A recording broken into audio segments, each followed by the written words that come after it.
September नंतर राज्यात पुन्हा परतीच्या पावसाचे आगमन. मुंबईत ढगाळ वातावरण तर विदर्भात गारपिटीची शक्यता.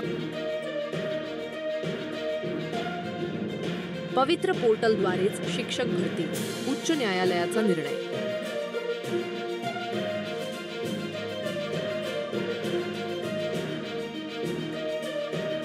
अजित पवार गटाला मोठा धक्का बसल्याचा आणि अजितदादांचे अनेक माजी आमदार भाजपच्या संपर्कात असल्याचा दावा रोहित पवार यांनी केला.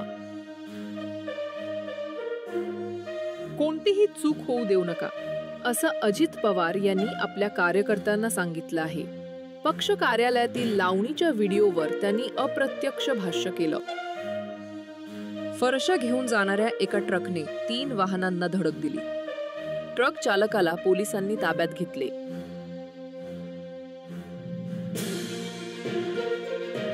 धनत्रयोदशीपासून सोन्याच्या दरात घसरण.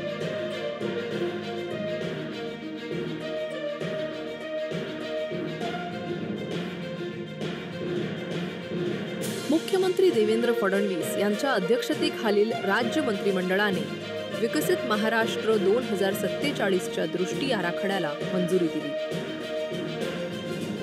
मंत्रिमंडळ बैठकीत अतिवृष्टीमुळे नुकसान झालेल्या शेतकऱ्यांसाठी 11,000 कोटी रुपयांच्या अतिरिक्त मदतीला मंजुरी देण्यात आली. खोदा पहाड और निकला चूहा भी नहीं. फडणवीसांनी आदित्य ठाकरेंच्या पप्पूगिरीची केली खिल्ली.